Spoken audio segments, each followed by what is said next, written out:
حامدا و مسلیا و مسلما اما بعد۔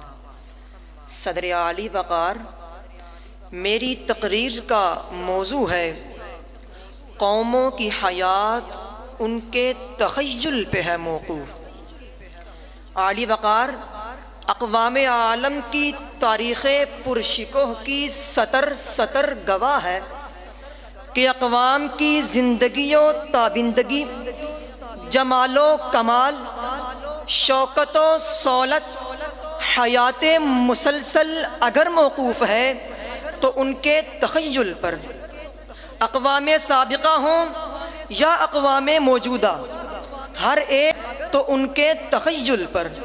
جناب صدر محفل، ہمالیہ فکر و ادب تخیل کیا ہے؟ تخیل مرکز حیاتی اقوام، وجہ بقائے اقوام، سبب دوام اقوام، تخیل حقیقت کی تعمیر کا پہلا زینہ۔ مگر عالی وقار، یہاں تخیل سے مراد محض خیالی تراشنا نہیں، صرف لفظ پیمائی کرنا نہیں، محض خیالی مجسمہ آرائی نہیں، بلکہ یہاں تخیل سے مراد تیقن ہے، تخیل سے مراد تأمل ہے۔ عالی وقار، تخیل کا مفہوم بصورت تیقن و تأمل اگر جلوہ سما کیا ہے تو فقط اسلام نے۔ عالی وقار، اسلام نے ایسا تیقن عطا کیا کہ دریاؤں کے دل جس سے دہل جائیں وہ طوفان۔ اسلام نے ایسا تیقن عطا کیا جو شب تاریک کو صبح نور میں بدل دے، جو فکر کو ہمدوش ثریا کر دے، جو گفتار و کردار میں اللہ کی برہان بنا دے۔ عالی وقار، اسلام نے جو تیقن عطا کیا وہ اخوت و مساوات، اتحاد و اتفاق، محبت و ہم آہنگی کا گلستان زرنگار بنا۔ اسلام کے تیقن سے دست بغربا ہونے والے شیر و شکر بنے، اعلیٰ اخلاق کے ابواب در ابواب کھلے۔ اسلام کے تیقن سے دانشگاہان عالم ان کے دروازے سے بھیک مانگتے نظر آتے ہیں۔ فقہائے اربعہ نے نصابات زندگی کی گتھیوں کو سلجھایا۔ امام غزالی و سیوطی، رازی و رومی، جیلانی و عطار، سعدی و جامی جیسی ہستیاں عطا ہوئی۔ ہر گل گلے سرسبز گلے پربہار ہوا، جرائم بند ہوئے، رحمت شوکت سطوت ہم عالم ردائے نور بن گئی۔ تو یہ قول اقدس نوشتہ دیوار ہوا، نوشتہ حقیقت ہوا کہ قوموں کی حیات ان کے تخیل پہ ہے موقوف۔ احباب تحقیق و تدقیق، قوموں کی حیات ان کے تخیل پہ ہے موقوف۔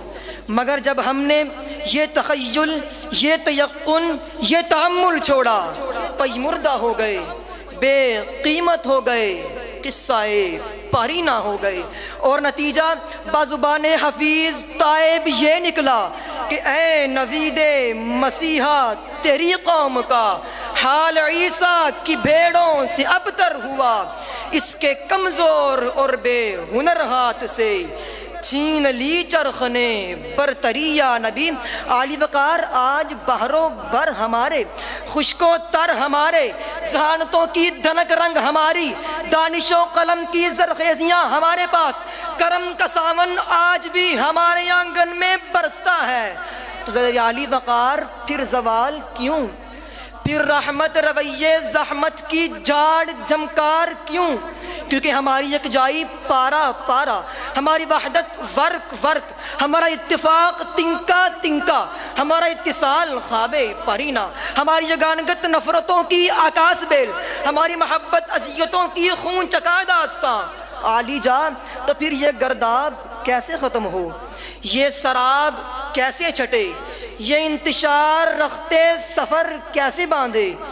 جی ہاں عالی وقار، پھر سے اسی جو عروج کے اصولوں کی طرف پلٹنا ہوگا، پھر سے انہی عظمتوں اور شوکتوں کے نشانات کی طرف لوٹنا ہوگا، پھر سے اسی اسلام کے تخیل و تیقن زرنگار کو براہین و فرامی کی روشنی میں اپنانا ہوگا۔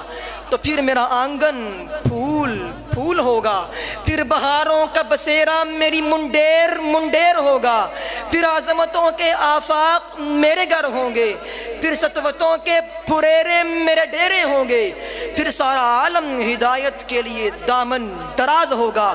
تو پھر میں کہوں گا، ہاں کہوں گا، علی وجہ البصیرت علی رؤوس الاشہاد، کہ قوموں کی حیات ان کے تخیل پہ ہے موقوف۔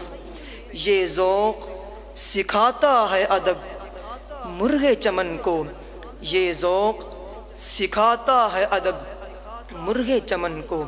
والسلام، سماعتوں کا شکریہ۔ صلی اللہ علی حبیبہ سیدنا محمد و آلہ وسلم۔